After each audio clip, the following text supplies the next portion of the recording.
It's Kristi Fickert. I am the Senior Vice President of Growth and Marketing here with Curie. And on this episode of Kurious Conversations, I am joined by my great friend and such a wonderful multifamily marketer, Carroll VanHook-Weaver, who is the Senior Director of Leasing with JVM Realty. Welcome, Carroll. Hi, Kristi. Thanks for having me back. Oh my How gosh, this is how going to are be the most you? energy-filled episode of Kurious Conversations. I'm gonna try to calm it down so we don't freak everybody out. We're just gonna be No, it just cool. We're just oozes gonna through be the screen. cool. I love it. I love it. I love it.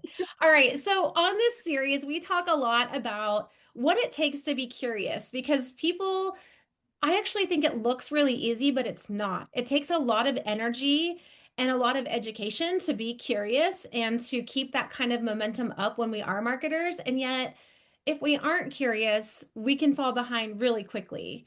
So we're going to talk about a lot of different things today, but I want to start with something that's really new in multifamily is streaming TV. The idea that we can advertise our apartment communities on the big screen, a commercial for lack of any better terminology. I Yeah. never ever thought I would see the day where we had commercials for our properties on a television screen in a prospect's apartment. It never crossed my mind. So tell me, how did you initially like hear about this? It gets on your radar, and how did you get comfortable with the idea of a very non-traditional way of advertising? Because this industry tends to be very traditional, and we hold on to those traditions and customs for a long time. Well, I heard about it just, by word of mouth and obviously through people like yourself and all the awesome things that you post on your LinkedIn and just all the things that you share and really get all of us thinking outside the box for marketing opportunities. So, in my past experience when I've worked with Curie before, it was just night and day because what I was really trying to figure out was how can we reduce these ILS budgets? Because as marketing and leasing teams, the first thing to go is always our ILS budgets, and everybody questions the heck out of those and if we really need them. And for me, it's like I really want to be able to expand that budget over many different platforms. I'm all about multi-platform marketing because you can get different eyeballs on different marketing platforms. So what got me really excited was just understanding the changing consumer behavior that I'm sure we're all aware about, not only just using e-blasting and our texting and our video walkthroughs, but when we all watch our streaming channels, of Netflix or Hulu or Paramount, it's like, how do we get on there? I see local brands on there. I see big brands on there. Why can't my brand be on there for my apartment community? So just, exploring more about that and then understanding that, and this is what I really geeked out about, Kristi, was the retargeting after the ad. Yes. And if you haven't gone to Curie yet, do that because then you'll start seeing the ads and then you can just see the rotation of the ads.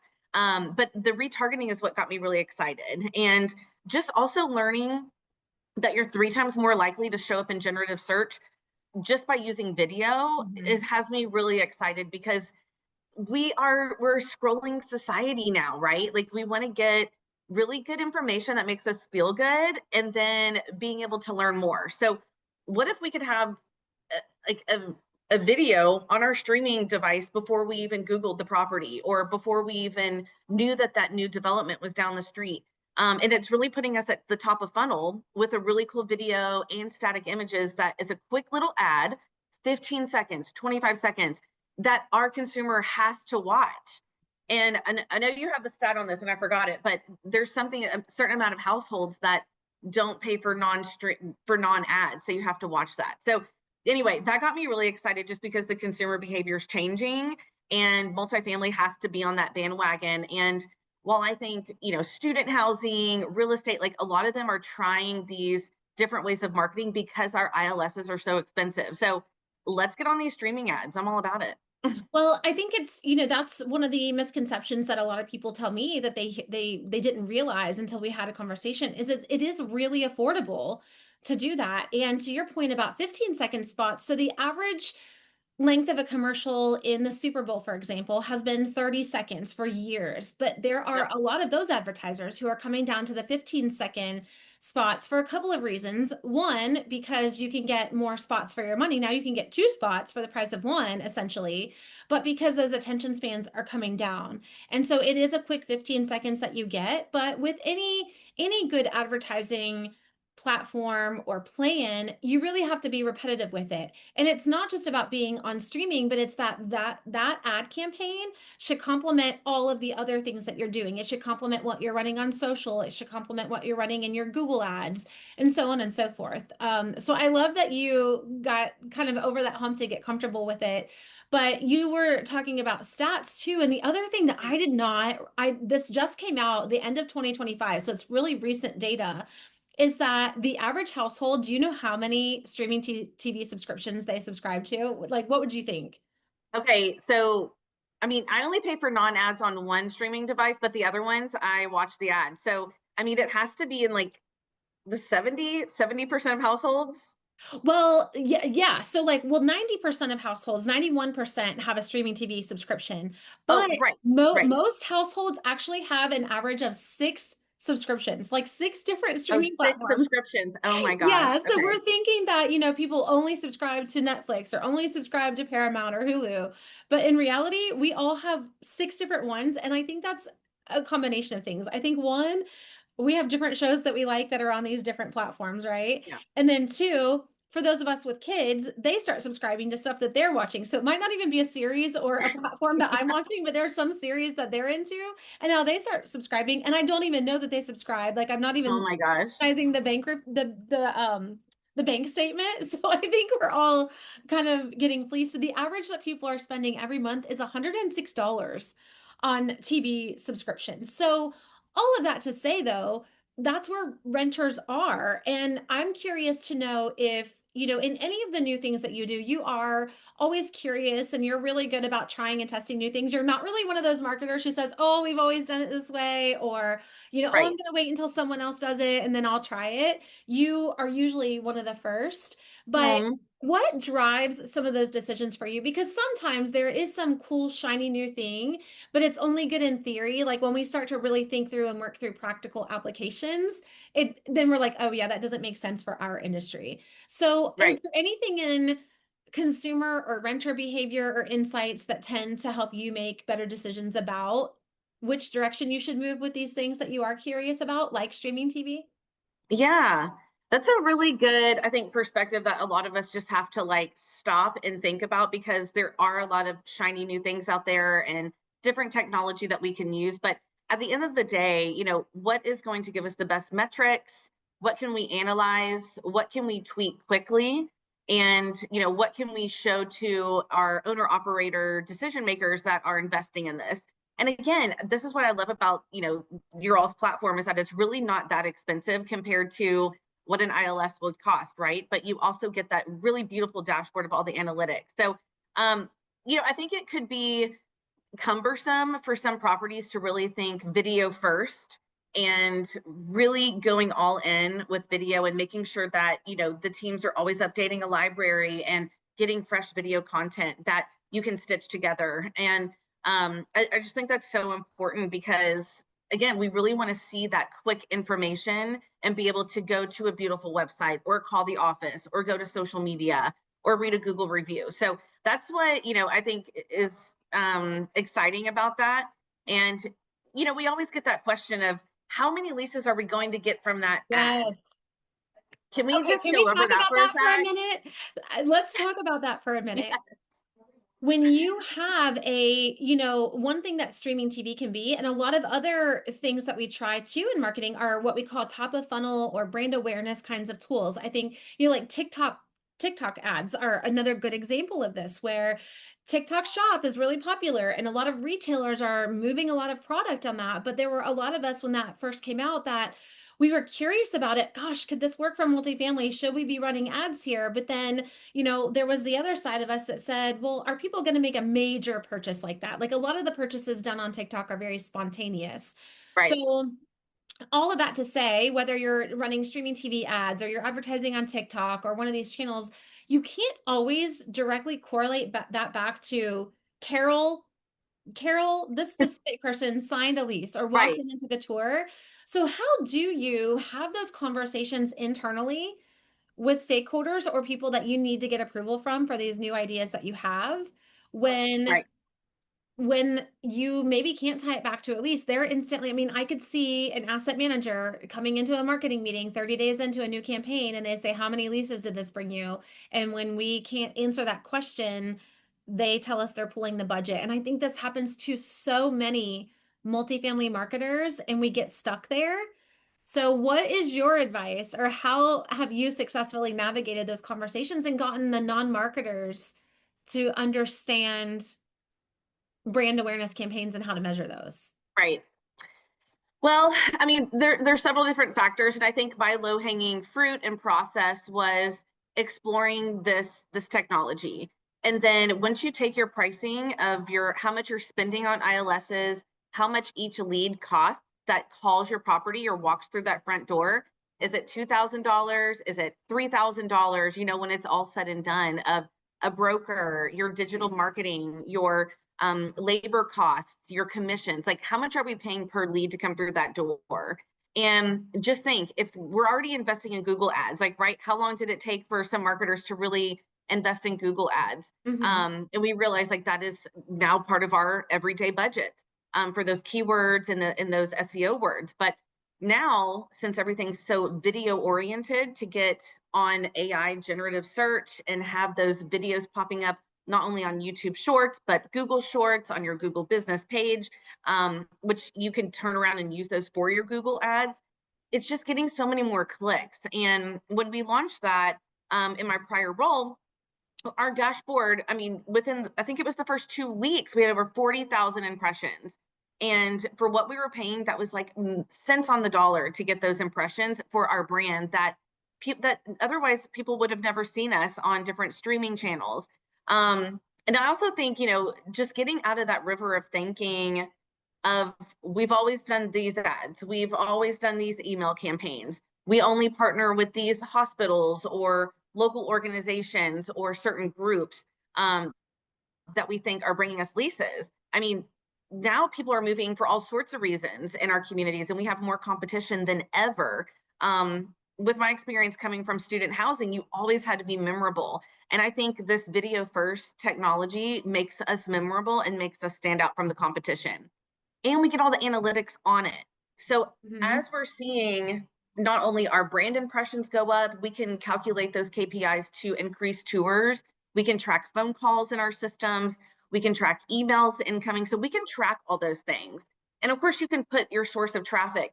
Hey, did you see a video ad? You can add that source of traffic to anything on your guest card CRM system, right? But of course, people just go alphabetical and they'll always choose like one at the top. But if Yeah. you add that and really encourage people like, hey, how'd you first hear about us? And really train the teams, which is a big part of what I like to do with my teams, is making sure that where did they get that source of traffic? And people will tell you if you ask them, right? And hey, what words did you type into Google today?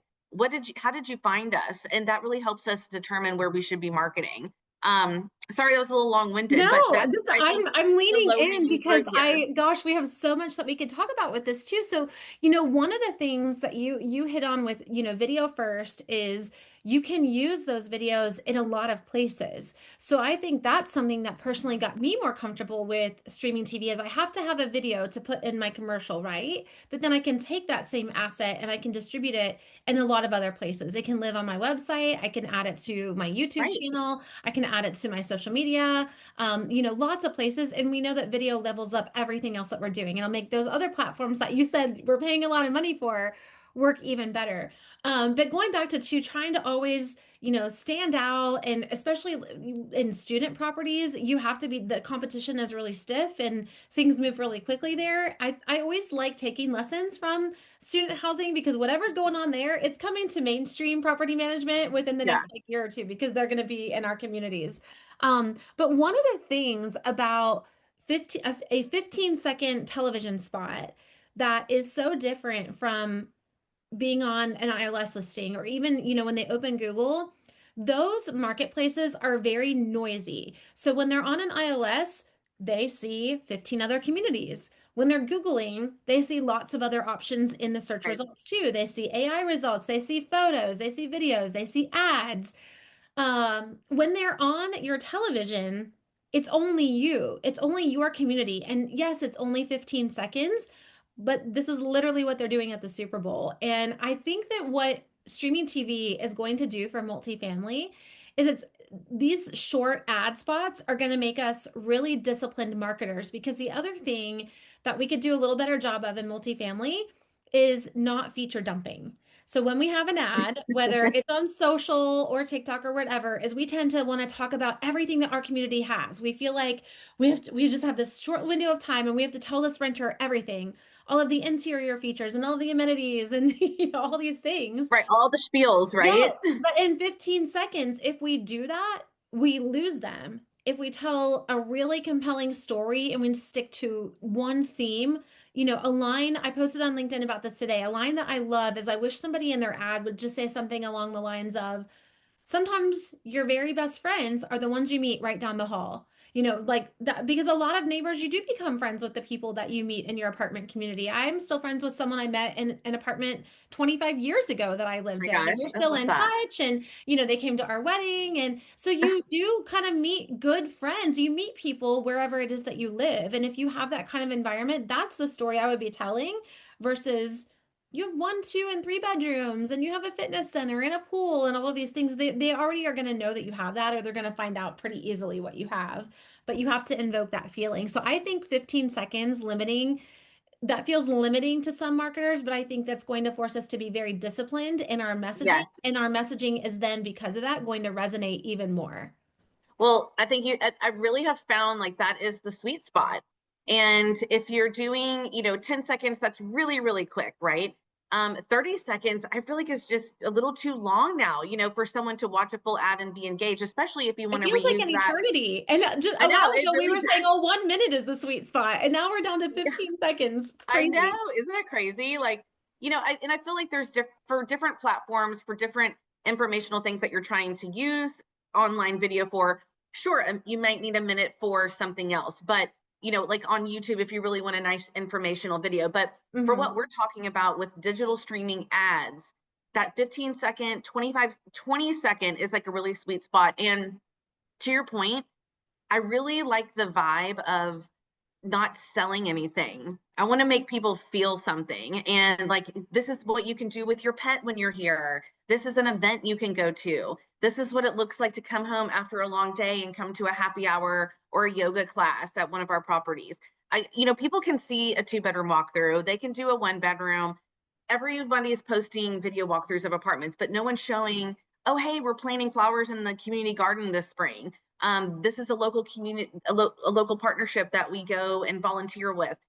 All those things where, just like you said, you can organically meet people, and that's a big drive and passion of mine. Just in the industry, regardless of besides selling an apartment, I want people to like have an A experience, feeling. It's feel a something, feeling. and Yes. not just come home to their apartment because everybody else is doing that. Hmm. So yeah, but It's totally a feeling. And I think I keep going back to the Super Bowl because that was just recently held and we were watching yeah, the ads, the Lay's commercial. So many of those commercials, they don't actually talk about their product at all. They're talking about generational farmers or, Budweiser with the bald eagle and the horses. Like, the horses are associated with that brand, but they're not promoting their right. beer during that commercial.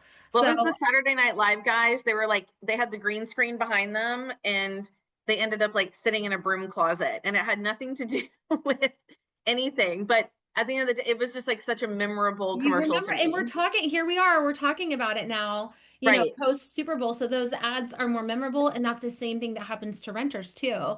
So Right. this has been so fun. Is there anything, let me wrap up with, is there any cool new thing that you're excited about in multifamily? What has your attention these days as a curious marketer?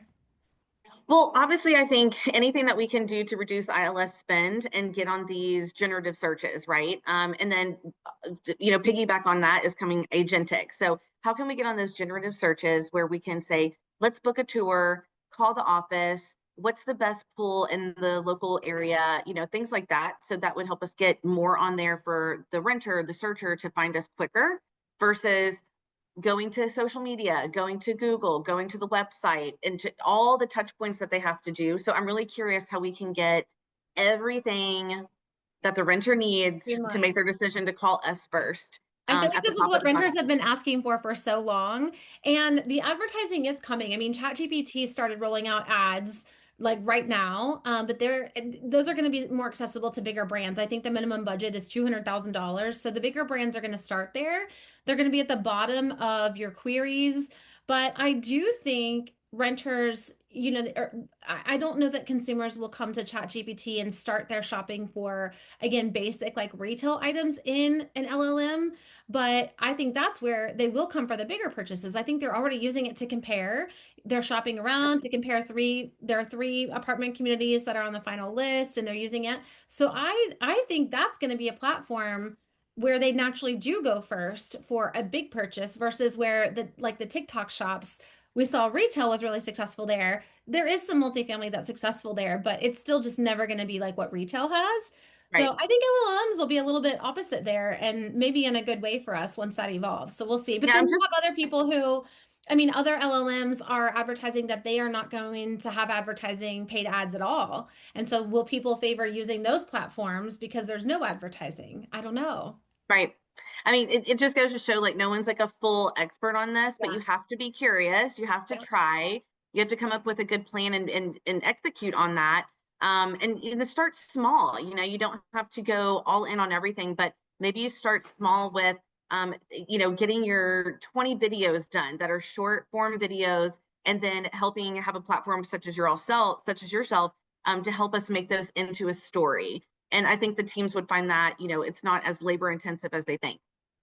I love that because I think that's a great place to start is a lot of people don't create their video content until they actually need a video, until they say, "Oh, hey, now I want to do streaming TV. Oh, wait, I kind of have to have a video to put on Right. the TV." So those videos can be used anywhere. So that's really smart suggestion on your part to get your content built and then you can plug and play with it anywhere you want to. And then, hey, when we can put a video ad on the LLMs, then you'll be ready.